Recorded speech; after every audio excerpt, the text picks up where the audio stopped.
Ayatollah Khamenei के मरने पे जो भारत में शिया लोग हैं और जहाँ भी शिया लोग हैं वो लोग मातम मना रहे हैं, छाती पीट रहे हैं। वहीं जो ईरान में एक तबका है और महिलाएं हैं वो आयतुल्ला खामेनी के मरने पे खुश हो रहे हैं, क्योंकि उसके पीछे कारण ये था कि खामेनी ने वहाँ के लोगों पे काफ़ी ज़्यादा शोषण किया था, शरिया कानून लाया था, महिलाओं को तो बहुत ज़्यादा ही उनके साथ दुराभाव किया, दुराचार किया।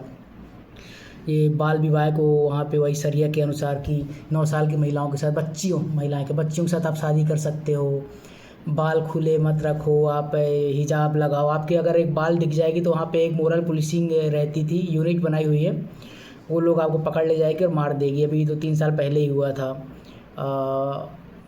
वो उस लड़की का नाम याद नहीं आ रहा मुझे।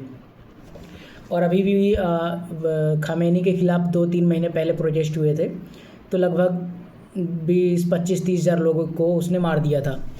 और ये 1979 से लगातार ऐसे ही चल रहा है। कुल मिलाकर देखा जाए तो लगभग 2-3 लाख लोगों को तो इसने मार दिया होगा आराम से। तो वो कोई बहुत बड़ा वो नहीं था, लोकतांत्रिक शासक नहीं था, ठीक है, धार्मिक शासक था और तानाशाह था।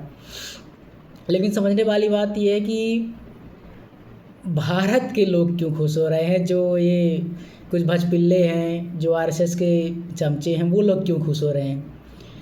भाई वहाँ पे जो हुआ सो हुआ, तुम लोग खुश मत हो, क्योंकि तुमको मरने के लिए युद्ध की भी आवश्यकता नहीं है।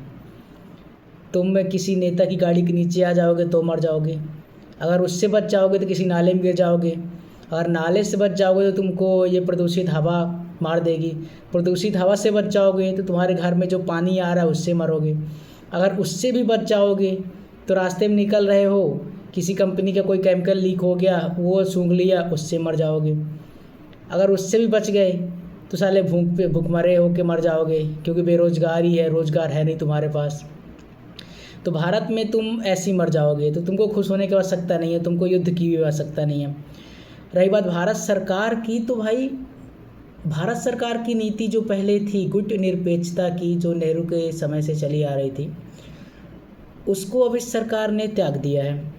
वो पोलराइज्ड हो चुकी है, वो एक गुट में शामिल हो रही है कि हमको अमेरिका की तरफ जाना है। अब ये ऐसा क्यों हो रहा है, उसके पीछे के वजह समझना पड़ेगा। कुछ समय से, जैसे जब से ये एप्स्टीन फाइल खुला है, जब से मोदी सरकार सत्ता में आई है, उसके बाद जो अडानी के ऊपर यूएस में चार्ज लगे थे करप्शन को लेकर, एप्स्टीन फाइल में पुरी का नाम आया, अनिल अंबानी का नाम आया, मोदी का भी नाम आया कहीं ना कहीं पर, वो ठीक है, उतना ज़्यादा बात नहीं है, मेन नाम है जो है वो पुरी का है।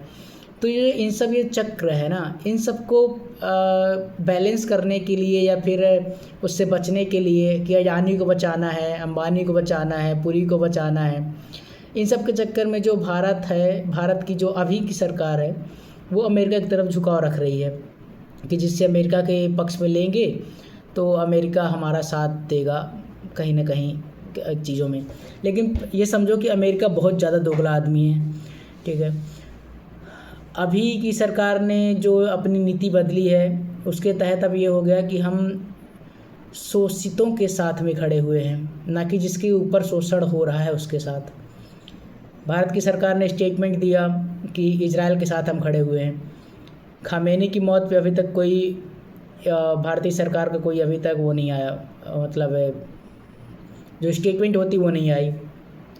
ईरान ने मिसाइल दाग दी कतर पे, यूएई पे, तो सरकार ने यूएई के पक्ष के लिए तो बोल दिया, ईरान का बोल दिया कि ईरान गलत कर रहा है, ईरान का हम इसे कंटेम्प्ट करते हैं।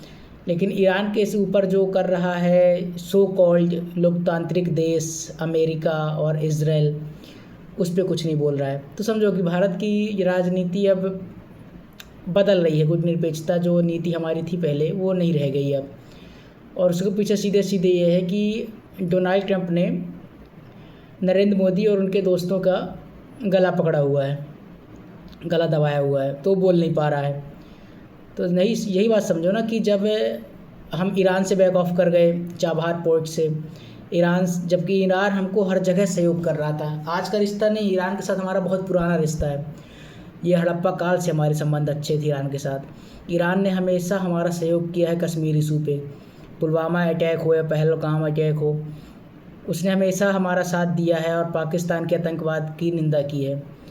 और आज जिस समय में हमको भारतीय सरकार को ईरान के साथ खड़े होना चाहिए था, उस हिसाब से सरकार खड़ी नहीं हो रही है। वो फिर तुम उसके ऊपर चर्चा कर सकते हो कि ईरान का वो तानाशाह था, फलाना ढिमकाना। तो भाई अमेरिका और इजराइल कौन से अच्छे देश हैं? इजराइल ने जितने लोगों का कत्लेआम किया है जब से उसका गठन हुआ है, जब से ये लोग फ़लस्तीन एरिया में आए हैं, वो लाखों लोगों को मार चुका है।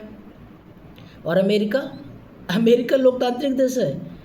अमेरिका लोकतंत्र के नाम पे इराक पे हमला किया, गद्दाफ़ी को मारा, अफ़गानिस्तान में हज़ारों लोगों का कत्लेआम किया, वियतनाम वॉर में कितने लोगों को उसने मारा, ईरान में अब कितने लोगों को मार रहा है, इजराइल ईरान पे अटैक कर दिया।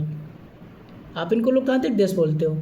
भाई वेनेजुएला का चुनी चुनाई सरकार को उसने गिरा दिया, मादुरो को पकड़ के ले गया भाई अपने देश, किसी देश, समझ रहे हो? यू कांट इवन इमेजिन कि जैसे आप ऐसा समझ लो कि भारत का प्रधानमंत्री मोदी है और अमेरिका आए, अपने लोगों को भेजे, मोदी को पकड़ के ले जाए। आप इसको इमेजिन कर पा रहे हो कि किसी देश की संप्रभुता पर सीधा सीधा हमला कर दिया? ये किया है, इसको आप लोकतंत्र बोल रहे हो? लाखों लोगों के खून से सना हुआ है अमेरिका आज। अमेरिका ये लोकतांत्रिक देश नहीं है।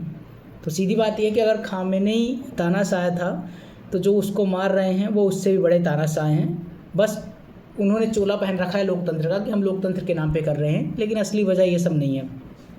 अगर लोकतंत्र के नाम पे कर रहे हो तो फिर जाओ, फिर नॉर्थ कोरिया जाओ, किम जोंग उनको करो उंगली। तुमको पता है कि ये सत्ता का संघर्ष है, तुम उसके ऊपर उंगली करोगे, वो क्या बोलते, सनकी आदमी परमाणु बम छोड़ देगा, वो छोड़ देगा, साले तुम्हारे अमेरिका के लोग मारे जाएंगे। तुमको पता है, इसलिए तुम उससे नहीं लड़ते हो। वो बना के रखा हुआ, पेल देगा वो। और यही काम ईरान कर रहा था, लेकिन तुम ईरान को करने नहीं दिए, क्योंकि तुमको पता था कि अगर ईरान बना लेगा तो फिर हमेशा के लिए दिक्कत हो जाएगी, हम ईरान के ऊपर गुंडागर्दी नहीं कर पाएंगे। तो समझिए ये सब सत्ता का खेल है। लेकिन इन सब के बीच में अगर भारतीय राजनीति देखा जाए तो बहुत घटिया राजनीति हो गई है। जो हमारी गुटनिरपेक्षता की नीति थी, हमारा जो नीति थी कि हम किसी के साथ अलाइन नहीं करेंगे, वो अब ऐसा हो रहा है कि हम पोलराइज्ड हो रहे हैं, अमेरिका इजराइल की तरफ हम जा रहे हैं। और अपने जो हमारे पारंपरिक मित्र थे, चाहे वो रसिया रहा हो या फिर ईरान रहा हो, इनके साथ हम दूरी बना रहे हैं और इसका खामियाजा हमको भुगतना पड़ेगा। ये हमारे अच्छे दोस्त हैं। रसिया ने हमेशा हमारा साथ दिया है यूएनएससी में। अगर रसिया के साथ हम दोस्ती ख़त्म कर देते हैं तो आप ये मान के चलिए कि चाइना हर मनमानी कर पाएगा यूएनएससी में। ठीक है, फिर मोदी सरकार किसी न किसी को बचाने का प्रयास कर रही है, इस चक्कर में वो झुकी हुई है कि भाई ये चलो ठीक है, तुम्हारी बात हम मान लेते हैं। ये अमेरिका तय करेगा कि हम कहाँ से तेल खरीदेंगे, कहाँ से क्या खरीदेंगे। तो हमारी संप्रभुता पर हमला है। बाकी जो भारत के जो लोग खुश हो रहे हैं खamenei की मरने पे, मत हो खुश भाई, भजपिल्लो, आरएसएस के चमचो, तुम मत खुश हो तुम्हारे। और दूसरी बात, जो यहाँ के महिलाएं जो बोल रही हैं कि हमको मोदी सरकार भेज दे, हम लड़ेंगे, चली जाओ भाई, चली जाओ, लाओ जाओ ईरान, कोई नहीं रोक रहा तुमको। आराम से जाओ, वहाँ पे जाके लड़ो, तुमको पता चल जाएगा कि शरिया कानून क्या होता है।